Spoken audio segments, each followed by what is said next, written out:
மத்திய பிரதேசத்தில் 6 குழந்தைகளின் உயிரிழப்புக்கு காரணமானதாக கூறப்படும் கோல்ட்ரிப் இருமல் மருந்து விற்பனைக்கு தமிழகத்தில் தடை விதிக்கப்பட்டுள்ளது. மத்திய பிரதேச மாநிலம் சிந்த்வாரா மாவட்டத்தில் 6 குழந்தைகள் அடுத்தடுத்து உயிரிழந்தது சந்தேகத்தை ஏற்படுத்தியது. பரிசோதனையில் அந்த குழந்தைகளுக்கு காய்ச்சல், சளி காரணமாக மருத்துவர்கள் பரிந்துரையின்படி கோல்ட்ரிப் என்ற இருமல் மருந்து வழங்கப்பட்டதாக தெரிகிறது. இதையடுத்து காஞ்சிபுரம் மாவட்டம் சுங்குவார் சத்திரத்தில் செயல்படும் அந்த மருந்து தயாரிப்பு நிறுவனத்தில் மருந்து கட்டுப்பாட்டு துணை இயக்குனர் குரு பாரதி தலைமையிலான குழுவினர் 2 நாட்களாக ஆய்வு செய்தனர். இதைத் தொடர்ந்து தமிழகம் முழுவதும் கோல்ட்ரிப் இருமல் மருந்து விற்பனைக்கும் விநியோகத்திற்கும் தடை விதிப்பதாக அக்குழு அறிவித்தது. விஜயதசமியன்று தமிழகம் முழுவதும் அரசு பள்ளிகள் திறக்கப்பட்டு மாணவர் சேர்க்கை நடத்தப்பட்ட நிலையில் தொடக்க கல்வித்துறையில் 1 லட்சத்திற்கும் அதிகமான குழந்தைகள் சேர்ந்திருப்பதாக தகவல் வெளியாகியுள்ளது.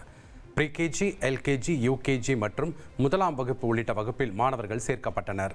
சென்னையில் உள்ள அரசு பள்ளிகளில் அதிகமான குழந்தைகள் மழலையர் வகுப்புகளில் சேர்ந்தனர். வேலூர், திருவண்ணாமலை, விழுப்புரம், கடலூர், தருமபுரி உள்ளிட்ட வட மாவட்டங்களில் மாணவர் சேர்க்கை அதிகமாக நடந்திருக்கிறது என்றும் ஒட்டுமொத்தமாக மாநிலம் முழுவதும் 1 லட்சத்திற்கும் அதிகமான குழந்தைகள் அரசு பள்ளிகளில் சேர்ந்திருப்பதாகவும் தொடக்க கல்வித்துறை வட்டாரங்கள் தெரிவித்துள்ளன. இனி செல்லும் இடமெல்லாம் செய்தி.